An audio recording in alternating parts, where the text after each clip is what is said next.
আমার স্কলারশিপ পাওয়াটা কিসের উপর নির্ভর করবে? আমার যে প্রোফাইল আছে, আমার যে সিভিটা আছে, এর মধ্যে কোন গুণাবলী বা কোন স্পেসিফিক স্কিলটা উপর নির্ভর করে আমি স্কলারশিপটা পেতে পারি, সেটা নিয়ে এই ভিডিওতে আলোচনা করব।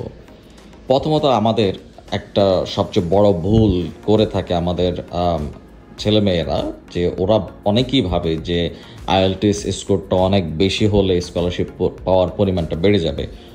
ওইটা একদমই ভুল।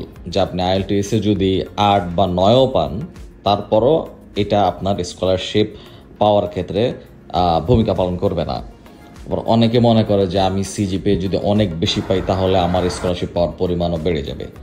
সিজিপি একটা গুরুত্বপূর্ণ ফ্যাক্টর, কিন্তু এটাই কিন্তু এক নম্বর বা একমাত্র ফ্যাক্টর না যে এটাই আপনাকে স্কলারশিপ দিবে। তবে সিজিপি বেশি হলে ভালো।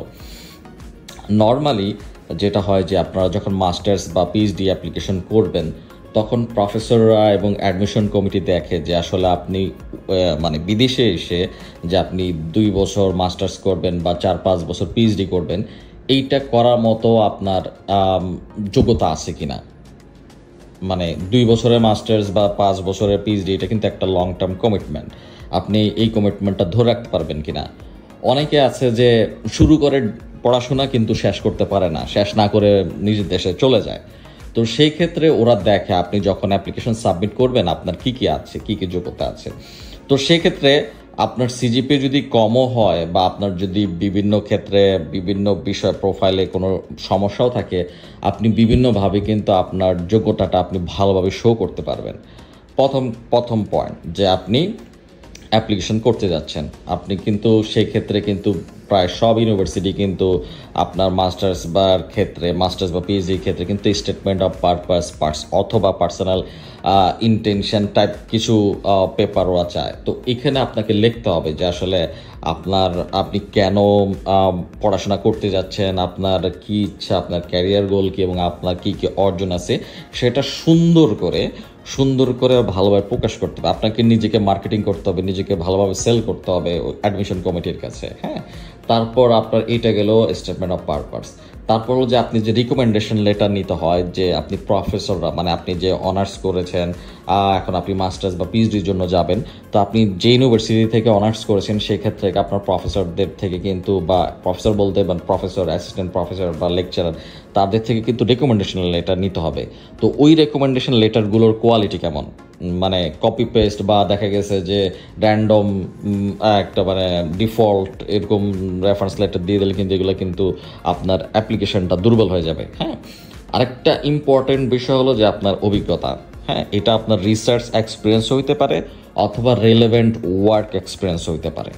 এখন রিসার্চ এক্সপিরিয়েন্স বলতে কি বোঝায়, যে আপনি যে পড়াশোনা করেছেন, আপনি রিসার্চ করেছেন কিনা, আপনি ভালো কোনো অ্যাসাইনমেন্ট থাকলেও সেটা আপনি দিতে পারেন। তারপর হলো যে আপনি কোনো মানে আপনার টিচারদের সাথে বা আপনার কলিগদের সাথে কোনো রিসার্চ করেছেন কিনা, কোনো পেপার পাবলিকেশন করেছেন কিনা। কিন্তু যেহেতু বাংলাদেশে অনেকের ক্ষেত্রে যেটা হয় যে রিসার্চ পাবলিকেশন থাকে না, তো সেই ক্ষেত্রে আপনি যদি যে প্রতিষ্ঠানে কাজ করেছেন, যেমন আপনি ব্যাংকে অথবা সরকারি কোনো প্রতিষ্ঠানে দেখা গেছে রিসার্চ একটা ডিভিশন থাকে, আপনি যদি ওই ধরনের ডিভিশনে কাজ করেন বা কোনো এনজিওতে কাজ করেন, তাহলে কিন্তু আপনি দেখাতে পারবেন যে আপনি এই ধরনের রিসার্চ কাজ করেছেন, এই ধরনের প্রজেক্টে কাজ করেছেন। বা আপনি যদি রিসার্চে নাও থাকেন বা আপনি যদি টিচার হন, টিচিং এক্সপিরিয়েন্স দেখাতে পারবেন।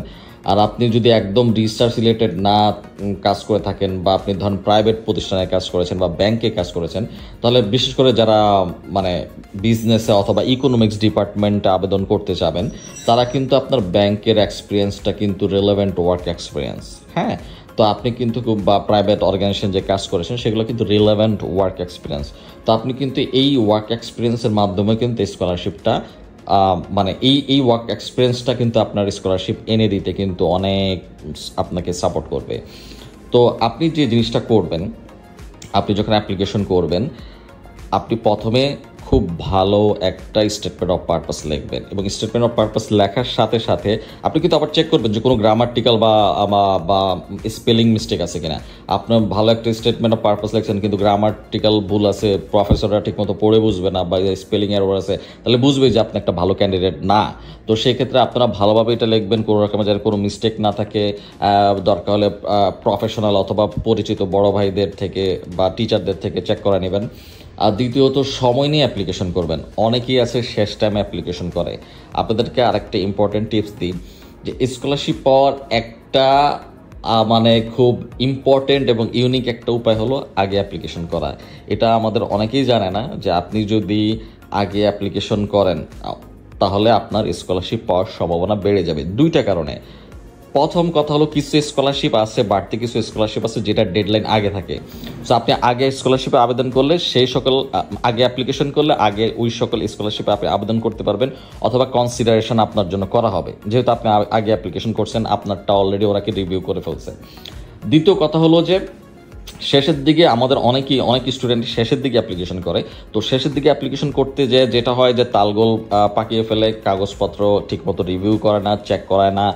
আর যেটা হয় যে ওই প্রফেসরদেরকে যায় রেফারেন্স লেটার দেওয়ার জন্য প্রফেসরদের হাতেও সময় থাকে না, তখন ওই রেফারেন্স লেটারও ভালো হয় না। তো সেই ক্ষেত্রে আপনারা সময় নিয়ে আগে অ্যাপ্লিকেশন করবেন, ঠিক আছে? তো সেই ক্ষেত্রে আপনাদেরকে বলি যে দেখেন যে আমি কিন্তু তিনটে ইম্পর্টেন্ট ফ্যাক্টর বলে ফেলেছি। একটা হলো স্টেটমেন্ট অফ পারপাস, একটা হলো আগে অ্যাপ্লিকেশন করা, 3 নম্বর হলো যে রেফারেন্স লেটারটা দেওয়া, এবং 4 নম্বর হলো এক্সপিরিয়েন্স। এটা আপনার রিসার্চ যদি করেন রিসার্চ এক্সপিরিয়েন্স, পাবলিকেশন, অথবা রিসার্চ না করলে আপনি যেই ডিপার্টমেন্টে আবেদন করবেন সেই রিলেটেড রেলেভেন্ট এক্সপিরিয়েন্স যদি থাকে সেটা আপনার কাজে লাগবে। তারপর হলো যেটা ইম্পর্টেন্ট বিষয় যে আপনি যে অ্যাপ্লিকেশন করতেছেন আপনাকে কিন্তু প্রথমে একটা অনলাইন অ্যাপ্লিকেশন যেটা থাকে ওখানে কিন্তু বিভিন্ন কোশ্চেন থাকে যে ওরা আপনাকে যাচাই বাছাই করবে, কিন্তু শুধু মানে একভাবে না, আপনাকে অনেকভাবে যাচাই বাছাই করবে।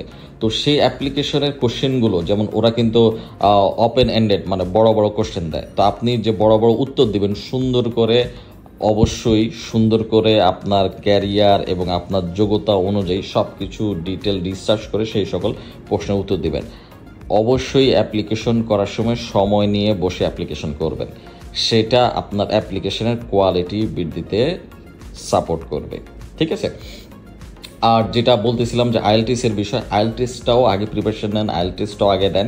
আইএলটিএস যদিও আপনার স্কলারশিপ পেতে হেল্প করবে না, কিন্তু আইএলটিএস যখন আপনি প্রিপারেশন ভালোভাবে নেবেন সেই সাথে আইএলটিএস প্রিপারেশনের সাথে সাথে আপনার কিন্তু রাইটিং স্কিলটা বেড়ে যাবে, আপনার স্পিকিং স্কিলটা বেড়ে যাবে।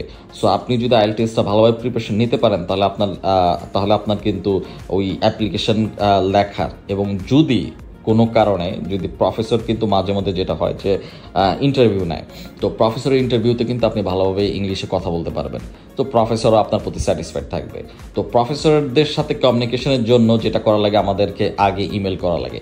তো ইমেল করার ক্ষেত্রে যেটা হলো যে আপনি কিন্তু ওই যে আমি যেটা বললাম যে আইএলটিএসের কেন প্রিপারেশনটা আগে নেবেন, যে রাইটিং স্কিলটা আপনি যখন ইমেল পাঠাবেন, আপনার যখন রাইটিং স্কিলটা অলরেডি ভালো হয়ে যাবে তখন কিন্তু আপনার প্রফেসরও দেখবে যে আপনি সুন্দর করে ইমেলের রেসপন্স করতেছেন, আপনার উপর ওর কনফিডেন্স বেড়ে যাবে।